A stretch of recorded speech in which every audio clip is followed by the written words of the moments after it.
আসসালামু আলাইকুম। আমি আজকে আপনার লগে শেয়ার করবো লাউ গাছের ফার্স্ট টিপস ফলো করলে আপনারা যে কোনো গাছ থাকিও অনেকটা লাউ ধরাইতে পারবা আর অনেকটা লাউ খাইতে পারবা ইনশাল্লাহ। তো আমার সাথে থাকা আর ভিডিওটা দেখতে থাকা আর ভিডিওটা দেখতে দেখতে যদি আপনার একটু ভালো লাগে তাহলে চ্যানেলটারে সাবস্ক্রাইব করিয়া রাখবা। তো আমি যখন নতুন কোনো আপডেট দিব সাথে সাথে পাইলিবা ইনশাল্লাহ।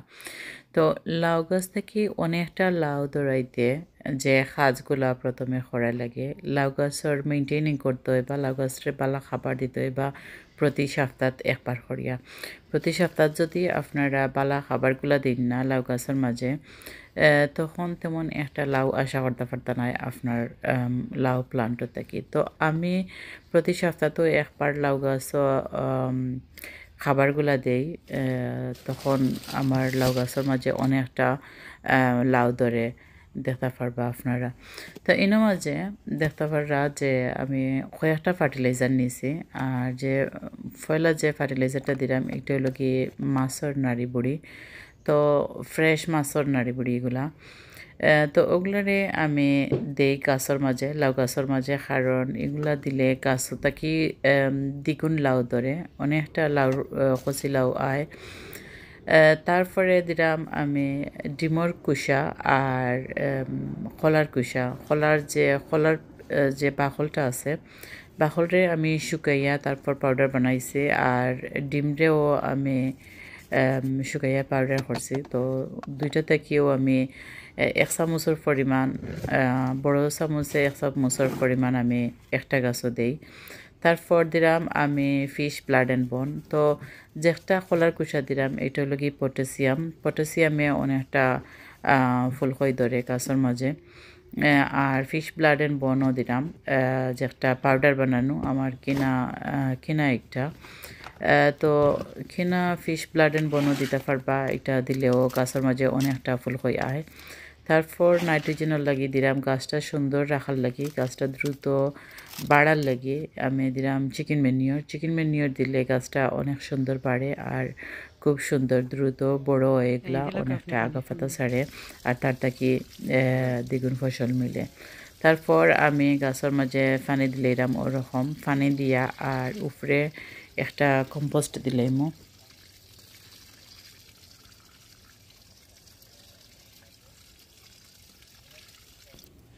তো অনেকে প্রশ্ন করেন যে গাছের গোড়ার মাঝে যেগুলা ফার্টিলাইজার দেয়, ফার্টিলাইজারগুলার গন্ধর কারণে শিয়ালে এগুলা কুড়ে নানে গাছের গোড়ারে। তো আমি তো এখনো পর্যন্ত কোনো শিয়ালে কুড়া দেখতাম পারলাম না গাছের গোড়া।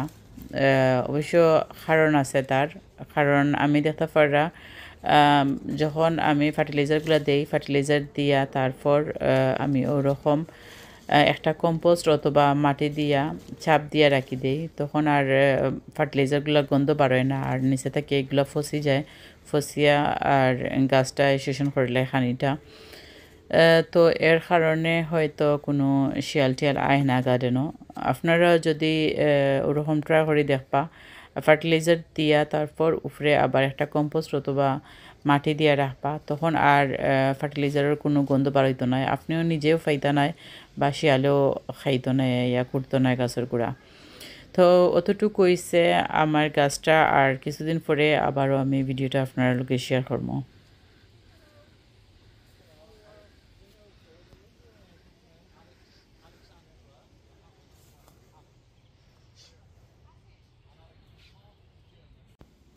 তো আজকে আরও 2 সপ্তাহ পরে দেখোকা মাশাল্লাহ গাছের মাঝে অনেকটা লাউও ধরছে, ছোটো ছোটো কচি লাউগুলোও আইছে আর অনেকটা লাউ বড়ও হয়েছে মাশাল্লাহ, কাটার যোগ্য হয়ে গেছে।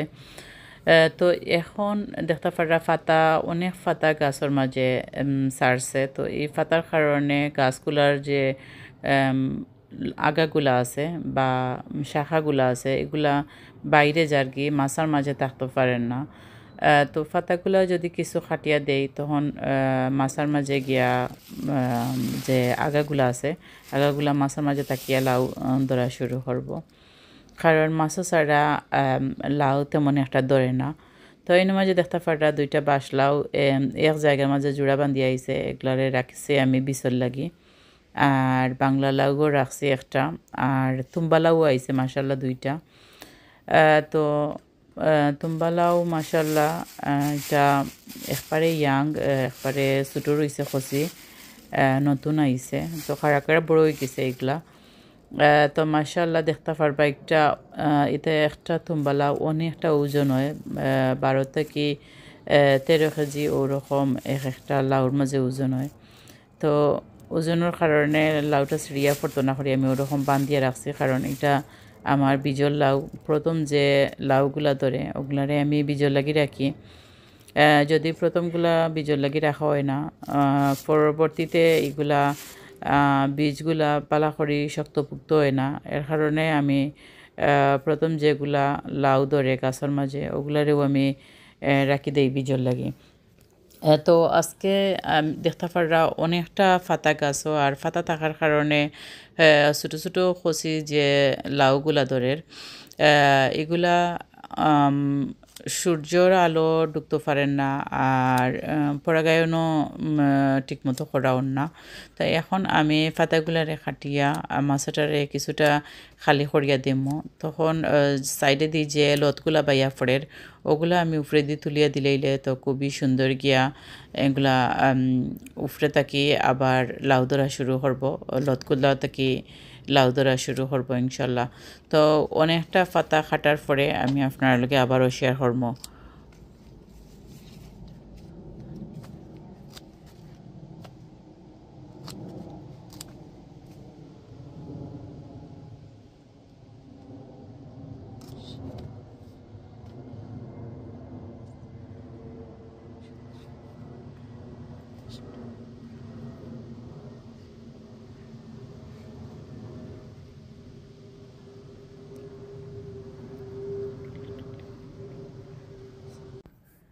তো এখন দেখতে পাররা কতটা পাতা কাটছি, এক উইল বারো হয়ে গেছে, আর আরও দেখো সাইডে দিয়ে আরও কতটা, আর সাইডে দিয়ে আরও কতটা, অনেকটা পাতা কাটিয়ে দিছি। আর মশাটাও একটুটা দেখতে পারা ভিতরে আইয়া আলো বাতাসটা ঢুকতে পারে, আর সূর্যের আলোটাও লাগে দেখতে পারা, মাছার নিচ বাজু একটু ফোর লাগে দেখতে পারা।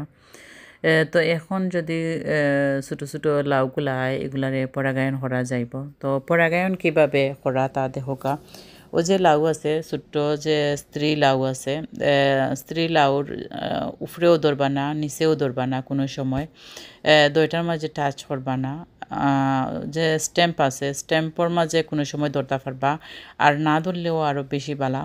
ওরকম একটা পুরুষ ফুল নিয়া, পুরুষ ফুল ওরকম সুন্দর একটা ফুটন্ত পুরুষ ফুল নিয়া তার পাপড়িগুলা ফালাইয়া তারপর ভিতরে যে রেণুটা দেখতে পারা পাউডার যেটা আছে ও পাউডারটা গর্ভকুণ্ডের মাঝে লাগাই দিলে স্ত্রী ফ্লাওয়ার যেটা স্ত্রী ফ্লাওয়ারের গর্ভকুণ্ড দিলাইলে তো ইনশাল্লাহ লাউটা টিকার সম্ভাবনা বেশি থাকে, কারণ পরাগায়ন হইলে লাউগুলা সুন্দর হয় আর বালা হয়, হাইব্রিড লাউগুলা হয় খুবই সুন্দর, লাউগুলা বড় হয় খুব দ্রুত। তো এরকম যদি পরাগায়ন না করা হয় তাহলে খসি লাউগুলা ফসি ফসি মারা যায় ছোটো থাকতেও। তারপরে লাউ গাছর সব পাতা কাটা পরে এখন আমি গাছর একটা হরমোন দিলাম আমার গাছর মাঝে অধিক পরিমাণে লাউ ধরার লাগে।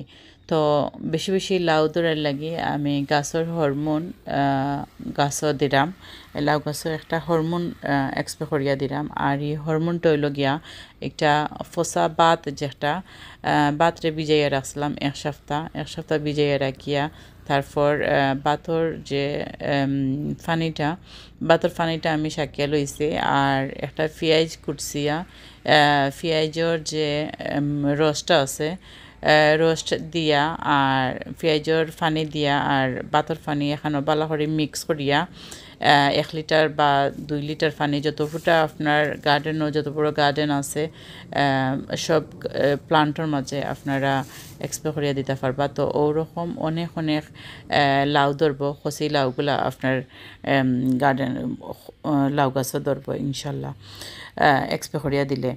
বালাহরি শেক করিয়া পানির সাথে বালাহরি শেক করিয়া তারপর গাছের মাঝে অ্যাপ্লাই করিয়া দিলে গাছের মাঝে এক্সপ্রে করিয়া দিলে তখন অনেকটা লাউ ধরব। তো মাশাল্লাহ অনেকটা লাউ ধরছে, বোঝা যায় যে এগুলা বড় হইব, কারণ লাউ দেখলে বোঝা যায় কোনটা বাঁচব আর কোনটা বাঁচত নাই। তো মাশাল্লাহ ওরকম ছোটো ছোটো লাউগুলা যখন ধরব আর একটু গা থাকি একটু যে ছোটো ছোটো তার কুসা ওগুলা যদি সরে যায় তখন আপনারা ব্যাগ দিয়ে বান্ধিয়ে রাখতে পারবা। ব্যাগ দিয়ে বান্ধিয়ে রাখলে খুব দ্রুত এগুলা বড় হয় আর মানুষের নজর তাকিয়েও একটু ডাকিয়ে রাখা যায়। তো এরকম যদি করিয়া রাখেন আপনার গার্ডেনের লাউগুলা খুবই সুন্দর বড় হইব আর পোকামাকড়েও এগুলারে নষ্ট করে না। তো আজকে 2-3টা হারভেস্ট করিলাম লাউ, অনেক সুন্দর। আর কচি লাউগুলা এগুলা অনেকটা বড় হয়, অনেক বড় বড় এক একটা লাউ হইব। তো এগুলারে আমি কচি থাকতে কিছুটা কাটিলাম, খাটিয়া 3টা কাটমো, 3টা খাটিয়া ফ্যামিলি ফ্রেন্ডের লগে শেয়ার করমো আর নিজে খাইমো। তো মাশাল্লাহ ওরকমও আমি সবসময় লাউ গাছের মেনটেনিং করি আর প্রতি সপ্তাহ খানি দেওয়া লাগে লাউ গাছও। যদি কোনো ধরনের ফার্টিলাইজার দিন না প্রতি সপ্তাহ তখন লাউ গাছ থেকে আপনারা তেমন একটা লাউ পাইতা নাই। প্রতি সপ্তাহ তো একটা লাউ গাছের মাঝে খাবার দিতে হইবা। যে কোনো গাছের মাঝেও প্রতি সপ্তাহ যদি একবার করে লাউ গাছও খাবার দিন বা যে কোনো প্লান্টও খাবার দিন তখন আপনারও তারে গাছে অনেকটা খাবার দিব ইনশাল্লাহ। তো ওরকমও আমার সবসময় অর্গ্যানিক লাউগুলা করা।